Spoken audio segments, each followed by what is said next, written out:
question is regarding a comment made to you in the Morgan State debate. Forgive me if I quote the wrong person, but I think it was Senator Brownback. So after you finished talking about the Iraq War, he said, you know, whether or not it was right for us to go in or constitutional, we broke it, we bought it. Do you believe there's any validity to that? Or, no, he asked about what about our moral obligation to rebuilding Iraq, since he was referring to Huckabee saying that we broke it. Was that Brownback? No, well, it was Huckabee. No, that we have this moral obligation to be there because we messed it up. Well, first thing is staying there won't fix it, because the longer we stay, the worse it gets. But even that is not enough for me, as tragic as it is. Now, if I could find and round up all those neocons and make them pay, I would.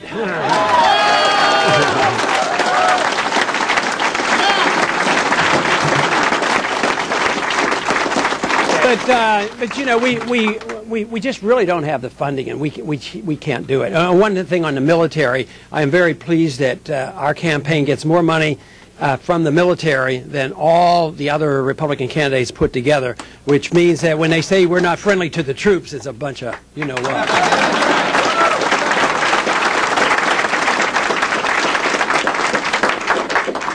Congressman, I have tremendous respect for you, but I was shocked to read in a Reason magazine profile that you actually stuff earmarks into appropriation bills just like every other member of Congress, and I thought you were different, sir. You, of course, vote against the bill, but I was curious how you could justify stuffing earmarks just like every other member of Congress. Well, okay, I think the people that are critical of that don't understand the process, because to vote against an earmark doesn't save any money. That's the first issue. And the second issue is the spending decision goes to the executive branch, which is wrong. All spending decisions should be by the Congress. So I argue the case that the Congress should make these decisions, since voting against the earmarks you know, won't do any good. Now, as far as making the request, you're absolutely right. I vote against them all, so I've never voted for an earmark. You know, because I vote against all of them. But to make the request, it's sort of like you coming and asking, you know, for your Social Security check. I don't like the system and I want to change it, but I don't deny your access to your representative.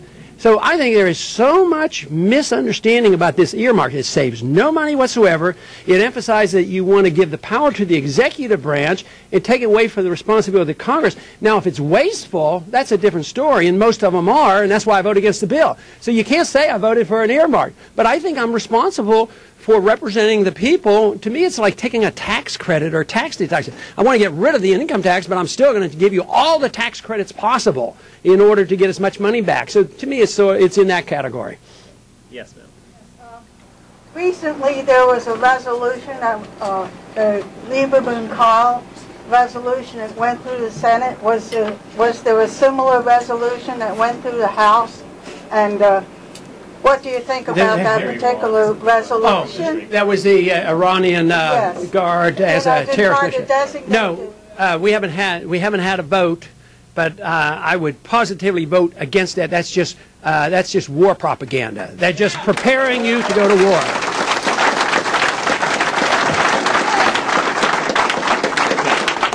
Yes, sir. Congressman Paul, you're a great civil servant, and you're a very humble public servant as well. But in that same light, obviously you're running for a presidential campaign, and you need to be able to both position yourself as the best Republican to go up against a Democrat, and also contrast yourself with the current Republicans running for president. So what I was looking to see you do is for you to be able to highlight your top 3 areas in which you differentiate yourself from Hillary Clinton and or the Democratic Party.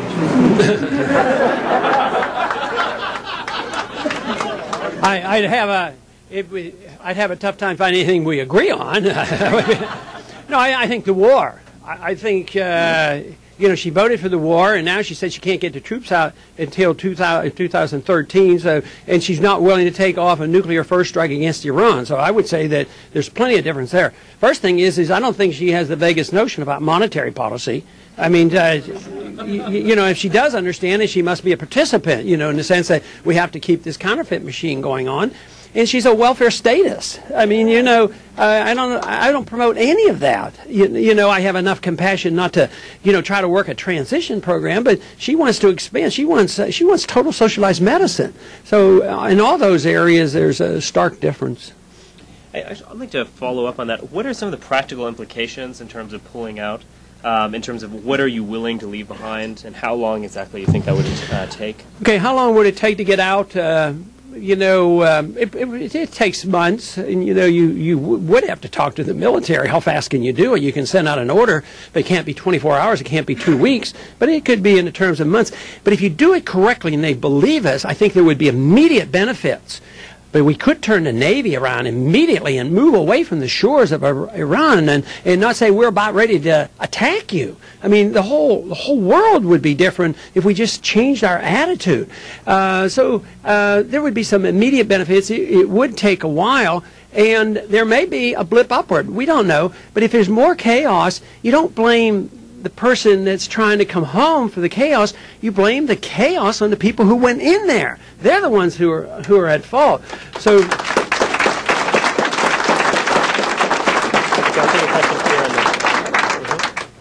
this. In terms of taking the country back from basically the bankers who have controlled us financially, how would you take steps forward in order to introduce different currencies and diversify so that we're not completely dependent upon the greenback? That's a good question, because just like I don't want to close Medicare down in one day, I don't want to even close the, and somebody thinks I'm whipping out on this, I don't want to close the Federal Reserve down in one day. I'll take 2 or 3.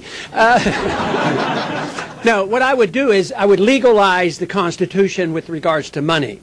I mean, it is a monstrous organization because of the things I talked about. But what you could do is legalize the competing currencies in gold and silver, which means that you have to take the taxes off it. You don't have capital gains taxes on money, and you don't have you're supposed to be able to settle your disputes in that currency and not in Federal Reserve notes, but you shouldn't have sales taxes either. Make it so that people can very conveniently, if they want to save for 20 years, they can walk in and say, am I going to save for my kid's education for 20 years with a government bond, or am I going to buy a gold-backed bond? Of course, the cost of education is going to do this. Your Federal Reserve note is going to do this, and you will have your education will go from 20 to 40. Your $20,000 will go down to 5. It's an absolute losing game. But gold would probably keep up and may excel, the inflation of the cost of education. So that has to be legalized, and that could be done in a very undisruptive manner. It's just by legalizing competition. I'm also from South Carolina, and Richard's right, your stock is going up there.